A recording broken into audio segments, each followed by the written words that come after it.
Hi நண்பா, நான் mister பட்டாலக்காரன். Last ஒரு 4லேருந்து ஒரு 5 மாதம் இருக்கும் என்னால் ப்ராப்பராக இன்ஸ்டாகிராமாக இருக்கட்டும், இல்லை யூடியூபாக இருக்கட்டும், இல்லை நம்மளோட பர்சனல் குரூப்ஸாக இருக்கட்டும், எதுலேயுமே என்னால் ஒரு ப்ராப்பரான அப்டேட்டை கொடுக்க முடியல. ஸோ ஃபர்ஸ்ட் ஆஃப் ஆல் அது எல்லாருக்குமே கஷ்டமாக இருந்திருக்கும். நிறைய பேர் நிறைய மெசேஜஸ்ஸு. ஸோ சாரிடா எல்லாருக்கும். அப்புறம் என்ன ஆச்சுன்னா, கொஞ்சம் பர்சனல் இஷ்யூஸ் ப்ராப்ளமு. அதனால் சுத்தமாக மைண்டு டைவெர்ட் ஆகி என்னால் ஓவர் கம் பண்ணி வர முடியாத ஸ்டேஜுக்கு போயிட்டேன். அதனால் ஆக்சுவலி நம்ம ட்ரிங்க் பண்ணுறோம், இல்லை ஸ்மோக் பண்ணுறோம், இல்லை ஏதாவது தப்பான ஆக்டிவிட்டி வச்சுருந்தா நம்ம பாடி இன்ஜுரி ஆகுதோ, அதை போல தான் நம்மளோட மைண்டும். சரியா, நம்ம மைண்டு பீஸாக இல்லை. ஸோ இந்த மாதிரி பிரச்சனையிலேருந்து நம்மளால் ஓவர் கம் பண்ண முடியல, இல்லை அந்த பிரச்சனையை சால்வ் பண்ண முடியல, இல்லை அந்த பிரச்சனையிலேருந்து நம்ம மூவ் ஆன் பண்ணி போக முடியல.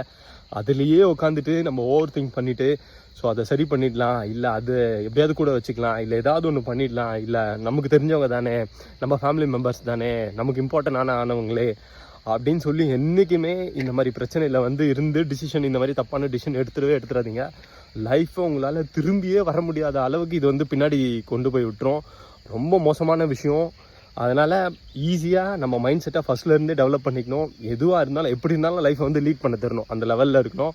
ஸோ இதுக்கு என்னோட ஒரு லெசனு என்னை டோட்டலாக பிரேக் பண்ணிடுச்சு, டேமேஜும் பண்ணிடுச்சு. என் ஹெல்த் இஷ்யூவாக இருக்கட்டும், இல்லை மென்டல் ஃபிட்னஸாக இருக்கட்டும், இல்லை ஃபிசிக்கல் ஆக்டிவிட்டீஸில் இருக்கட்டும், என் டோட்டல் லைஃப் ஸ்டைலையே டோட்டலாக சேஞ்ச் பண்ணிடுச்சு இந்த 4 மந்த்தில். ஸோ ஓவர் கம் பண்ணி வரதுக்குள்ளே என்னால் முடியலன்ற நிலைமைக்கு ஆகி இப்போ ஓகேன்ற ஸ்டேஜுக்கு வந்துருங்க. அது போல் இம்பார்ட்டண்டான விஷயம், நம்ம கஷ்ட காலத்தில் நமக்கு யார் ரொம்ப இம்பார்ட்டன்ஸ் கொடுக்குறாங்களோ அவங்கள என்றைக்குமே கைவிட்டுறாதீங்க.